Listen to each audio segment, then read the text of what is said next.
어느 깊은 겨울날 한 설교를 통해 하나님께서 제게 깨달음을 주셨습니다. 그날의 땅은 녹색 풀이나 꽃은 전혀 찾아볼 수 없었으며 온통 검은색으로 뒤덮여 있었습니다. 어디를 둘러봐도 덤불이나 나무는 보이지 않았습니다.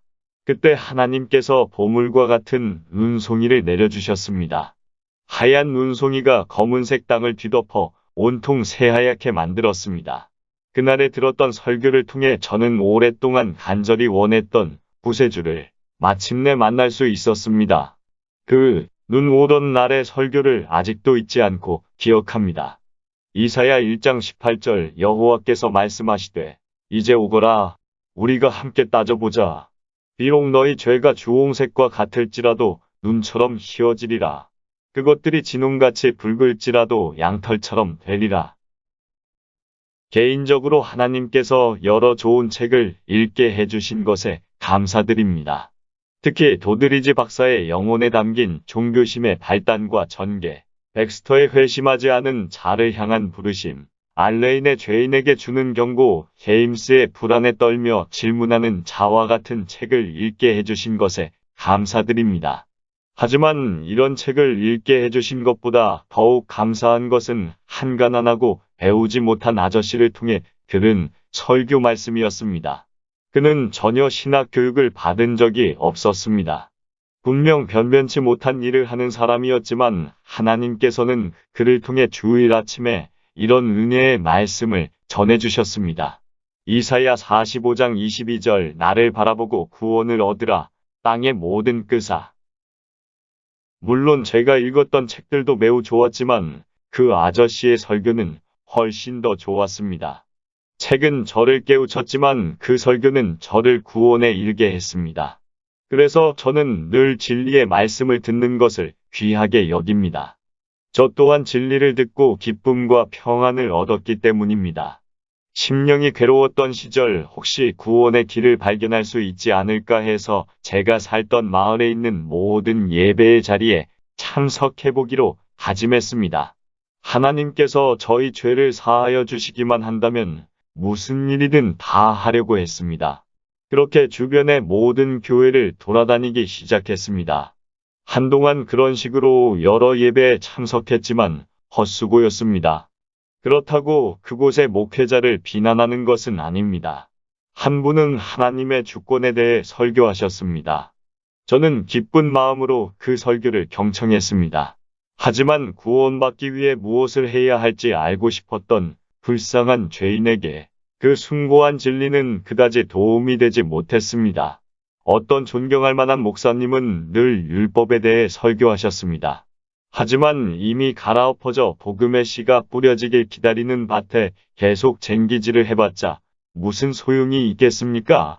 어떤 목사님은 실천을 강조하셨습니다. 하지만 제게는 다리가 없는 병사에게 진격하는 법을 가르치는 장교의 말처럼 들렸습니다. 그게 무슨 소용이 있겠습니까? 그 목사님의 간곡한 말씀은 제 마음에 전혀 와닿지 않았습니다. 저는 사도행전 16장 31절 주 예수 그리스도를 믿어라 그리하면 구원받을 것이다. 란 말씀을 잘 알고 있었지만 그리스도를 믿는다는 것이 어떤 의미인지를 알 수가 없었습니다. 그 목사님들의 설교는 교회에 모인 영적으로 충만한 사람들에게 유익한 진리였지만 제가 알기 원했던 것은 어떻게 하면 내 죄를 용서받을 수 있는가 였습니다. 하지만 이 질문에 대한 답변은 들을 수 없었습니다. 제가 듣고 싶었던 것은 어떻게 하면 불쌍한 죄인이 죄책감에서 벗어나 하나님과 화평해질 수 있는가였습니다. 그런데 제가 들은 것은 갈라디아서 6장 7절 자신을 속이지 마라. 하나님은 업신여김을 받지 않으시니라. 란 말씀의 설교였습니다. 그런 주제는 저를 더욱 힘들게 하였고 마음의 평안을 가져다 주지 않았습니다. 어떤 날은 의인의 영광에 대한 설교를 들었지만 제게는 해당하지 않는 내용이었습니다. 저는 마치 자녀가 먹는 음식에 손대지 못하고 식탁 밑에서 웅크리고 있는 개와 같은 처지처럼 느껴졌습니다. 그렇게 오랫동안 꾸준히 예배에 참석하며 하나님께 간절히 기도하였습니다. 아마 저처럼 열심히 설교를 경청하는 사람은 없었을 것입니다. 저는 정말로 어떻게 하면 구원받을 수 있는지 알고 싶었습니다. 그리고 바로 그날 한 교회에 가려던 주일 아침에 하나님께서 눈보라를 보내시지 않으셨다면 지금도 저는 여전히 어둠과 절망 속에서 고통당하고 있을지도 모릅니다. 눈이 너무 많이 와서 저는 가던 길을 포기하고 옆길로 빠져 어느 한 작은 감리교 수구파 교회를 방문했습니다. 그 교회에는 15 정도의 교인이 예배를 드리고 있었습니다.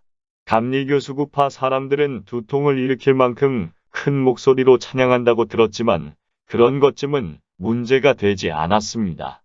저는 그저 어떻게 구원받는지에 대해 알고 싶었고 그것만 알려준다면 두통쯤은 충분히 참을 수 있었습니다. 그 교회의 목사님은 눈 때문에 길이 막혀 나오지 못했습니다.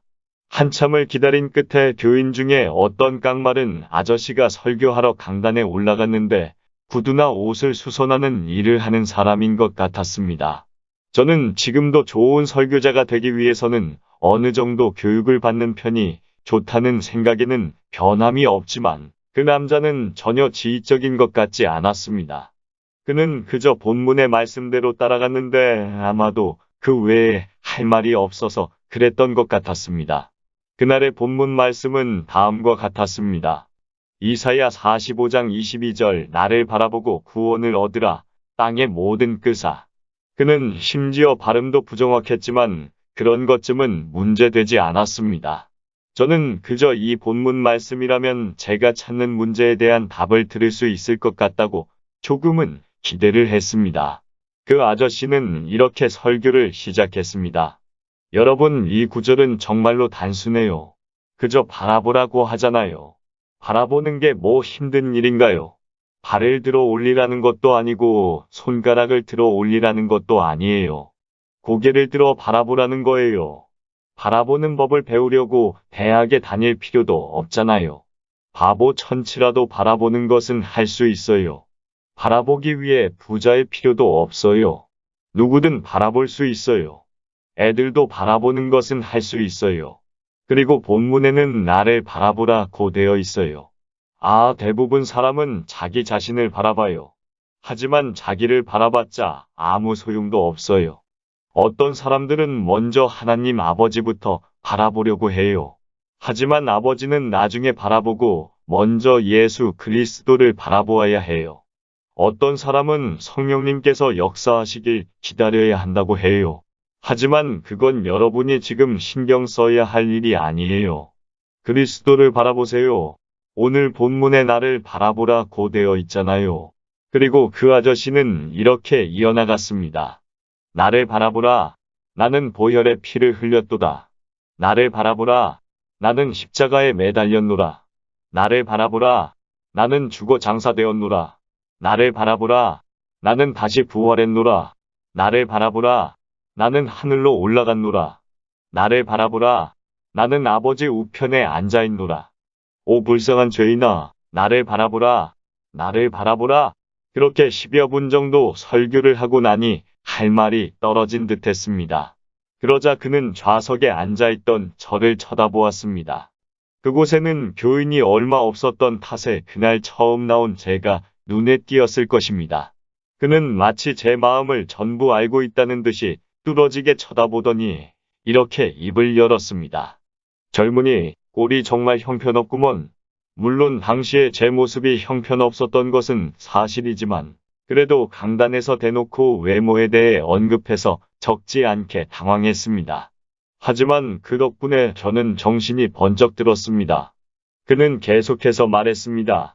자네는 앞으로도 그렇게 비참할 것이야. 비참하게 살다가 비참하게 죽겠지. 자네가 오늘 말씀에 순종하지 않는다면 말일세. 하지만 이제라도 순종한다면 지금 이 순간 자네는 구원을 받을 걸세. 그러더니 그는 두 손을 번쩍 들고 감리교 수구파 사람들만 낼 수 있을 것 같은 엄청나게 큰 목소리로 이렇게 외치기 시작했습니다. 젊은이, 예수 그리스도를 바라보게. 와, 보란 말이야. 다른 것은 할 필요가 없어. 그냥 바라보면 살 것이야. 저는 그 즉시 구원의 길을 보았습니다. 그 이후로 그가 무슨 말을 했는지는 기억나지 않습니다. 오직 한 가지 생각만이 머릿속에 맴돌았습니다. 그것은 마치 광야에서 룻뱀이 들렸을 때와 비슷했습니다. 사람들은 그저 그것을 바라보기만 하면 치유되었습니다. 제 경우도 바로 그러했던 것입니다. 저는 구원받기 위해 수많은 것을 해야만 할 것으로 생각했는데 그저 바라보기만 하면 된다니 얼마나 매력적인 말입니까? 저는 눈알이 빠질 정도로 바라보고 또 바라보았습니다. 그제야 먹구름이 물러가고 햇빛을 볼 수 있었습니다. 그날에 저는 그리스도의 보배로운 피와 그분을 단순히 바라보는 믿음에 대해 그 자리에 있던 다른 모든 감리교 수구파 사람들보다도 더욱 크고 열정적으로 찬양을 불렀습니다. 그전에도 물론 그리스도를 믿으면 구원을 받을 것이다 안 말을 들었지만 그때는 깨닫지 못하였습니다. 하지만 이제는 이렇게 말할 수 있습니다. 믿음으로 그 생명수를 보았네. 주님의 상처에서 흘러나오는 속죄의 사랑이 내 주제가 되었네.